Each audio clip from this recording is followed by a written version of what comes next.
Now, I have to say, one of the things that has genuinely offended me, genuinely sickened me, genuinely enraged me, ever since this whole issue with Hunter Biden arose and the possibility that he might be prosecuted. And it is true, Hunter Biden has endured serious drug abuse. And I personally think drug abuse is a disease. I don't think it should be criminalized. I think people who are drug addicts ought to be offered help and not punishment. And I think all of that is a very true narrative that I've been talking about for many, many years, well before anything having to do with Hunter Biden and Joe Biden. In fact, I did the first ever study back in 2008 at the beginning of my journalism career when I was sent to Portugal by the Cato Institute to study the effects of decriminalization of all drugs that Portugal alone had adopted, and wrote a paper for the Cato Institute on the successes of that policy. So it's something I believed in for a long time. And when the issue of Hunter Biden's criminality emerged, all of these newspaper columnists were like, oh, Joe Biden is such a decent human being. He's standing by his son as he battles drug addiction because he's so empathetic. This is something that so many American families go through, and Joe Biden is going through it, and he's being a loving, considerate father. And I would have been able to accept that, I guess, had it not been for the fact that Joe Biden had spent a huge chunk of his career being one of the leading warriors on drugs in the United States, meaning spending the 80s and 90s and into the 2000s arguing the exact opposite of what I just advocated. Joe Biden was arguing that drug addicts should not be treated as people with a health problem. They should be treated as criminals. I don't mean drug traffickers. I don't mean people who sell large quantities of drugs. I'm talking about drug users, drug addicts, people who get addicted to drugs, get addicted to cocaine, to crack cocaine, to other kinds of drugs. Whether you take those people because they have drugs on them or are using drugs and you put them through the criminal justice system and send them to prison, as opposed to directing them into drug treatment programs. Joe Biden was one of the most important, if not the most influential advocates in saying, no, drug addicts should not be given any consideration whatsoever. They need to go to prison, and they need to go to prison for a long, long time. And as some of you might remember, in the 80s and the 90s, that was when there was an explosion of crack cocaine addiction, particularly in poor neighborhoods, in black neighborhoods, and neighborhoods of color. And a lot of wealthy white kids in wealthy suburbs were using cocaine, whereas crack cocaine was largely an inner city drug for reasons that probably we can devote a whole show to. And a lot of people in Washington, led by Joe Biden, wanted particularly harsh punishments, not for the white kids using cocaine or the people on Wall Street using cocaine, but the poor and the black people who got addicted to crack cocaine in the inner cities. That's what he led the way in demanding. That was the drug to which his own son, Hunter, ended up being addicted to as well. And here's the sort of thing that Joe Biden boasted about aggressively. He would actually accuse Republicans of not being harsh enough in punishing and sending to prison for a long enough time drug users.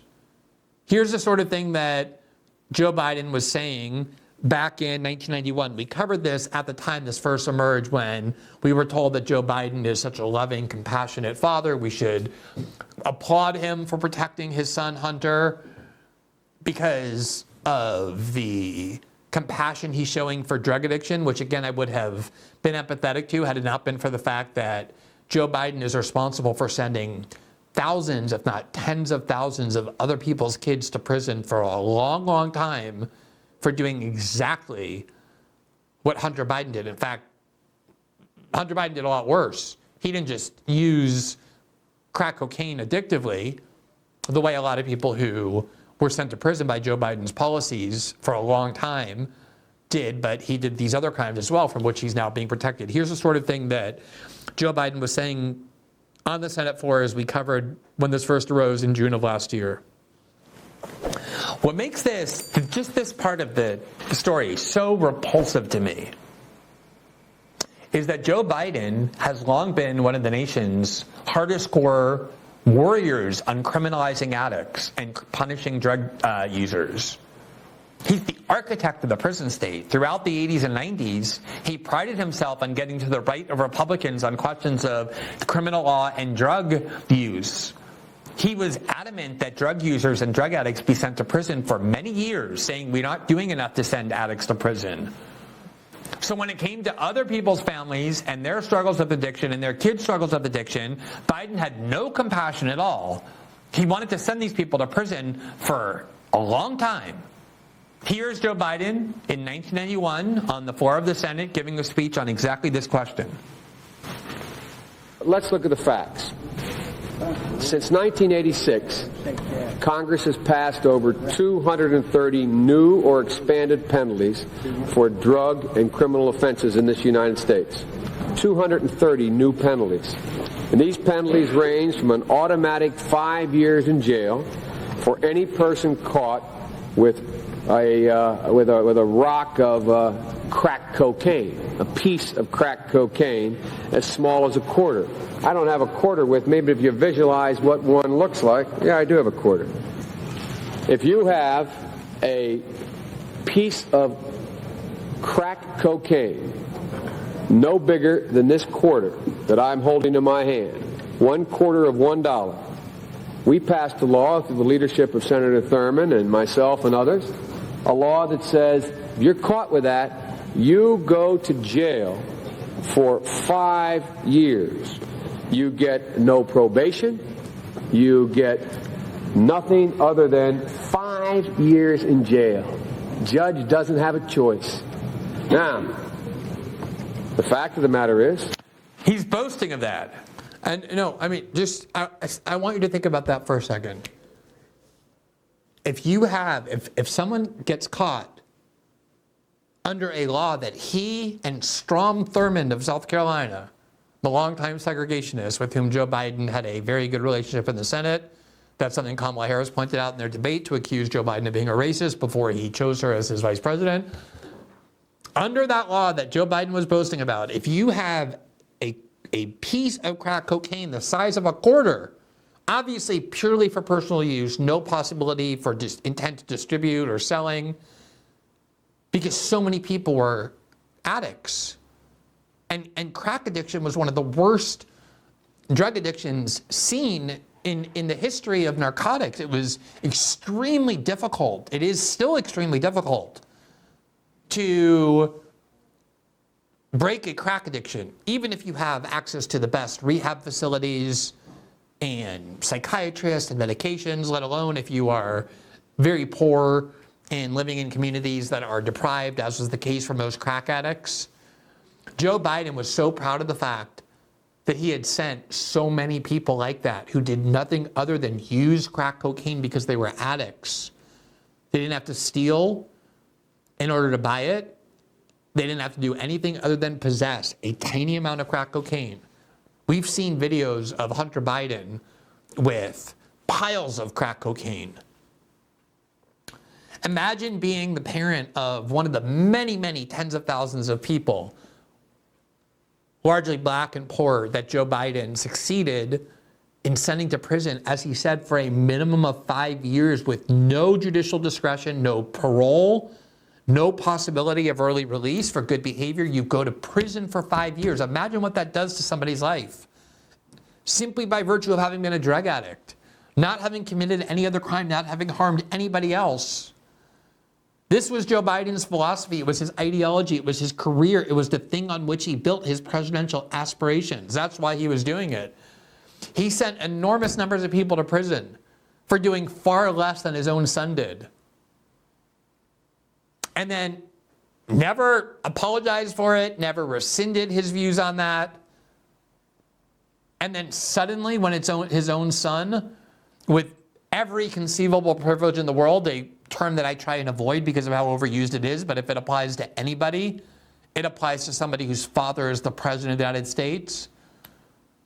When he gets caught using massive amounts of crack cocaine on video, when he gets caught with all kinds of related crimes that often occur from that Things like failing to pay your taxes, lying on gun forms, who knows, however many other crimes. Instead of saying, oh, I'm going to ensure that the criminal justice system treats my son exactly like I treated all of these other people who had nothing, no resources,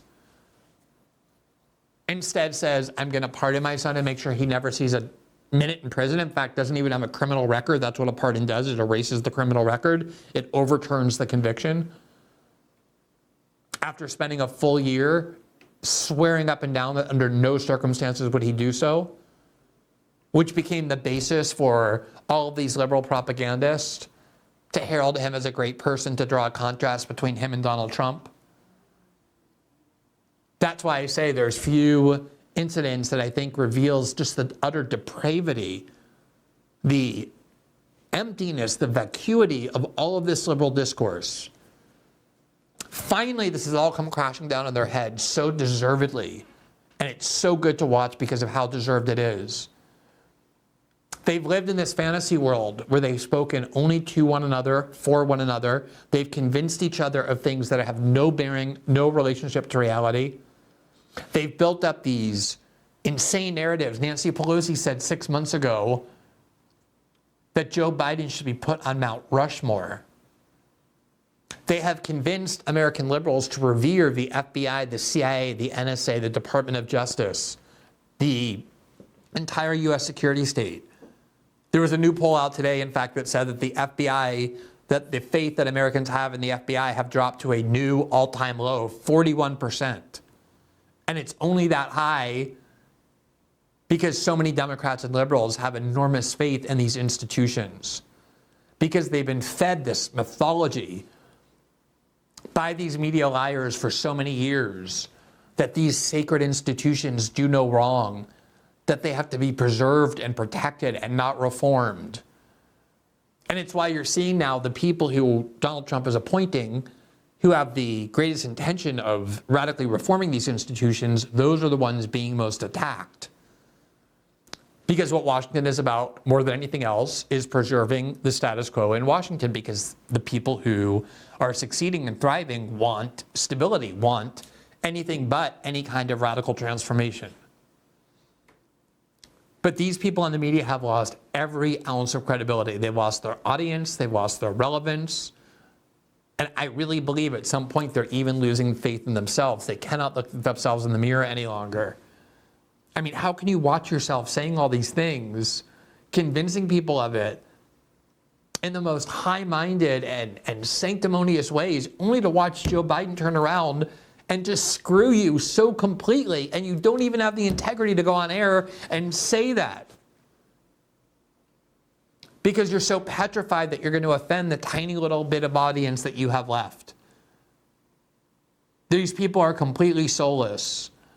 And every year that they've stayed in these insulated worlds where they build these narratives that have no bearing on the entire rest of the country, they get more and more detached, more and more desperate, more and more careerist, more and more willing and eager to say and do anything to cling to the careerist benefits that's the only source of their self-esteem, and all of that is slipping out of their hands. And they're becoming increasingly desperate. You can smell it, you can see it. It's palpable. The 2024 election where Donald Trump won, where every single place in the United States moved away from the Democratic Party toward the Republican Party, where more harmfully than ever, racial minority groups that Democratic Party operatives and the liberal media thought they've owned forever moved away from the Democratic Party, with the exception of black women who largely stayed loyal to Kamala Harris, but pretty much every other minority group moved away. This is all the unraveling of this rotted, empty liberal establishment that has built an edifice based on a fantasy world. And I will admit, honestly, that I enjoy watching it all come crashing down on them, because I think it's so deserved, but I also think it's very healthy, because this kind of just insanity that they've been injecting into the discourse, going all the way back to Russiagate and then building and descending from that point forward for all of these years, has been so incredibly toxic and so incredibly destructive. And to watch Joe Biden, in a sense, put the final nail in their coffin of credibility and relevance and influence has been pretty joyous to watch.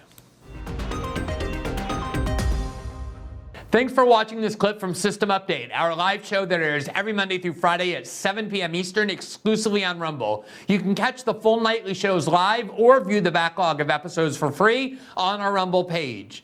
You can also find full episodes the morning after they air across all major podcasting platforms, including Spotify and Apple. All the information you need is linked below. We hope to see you there.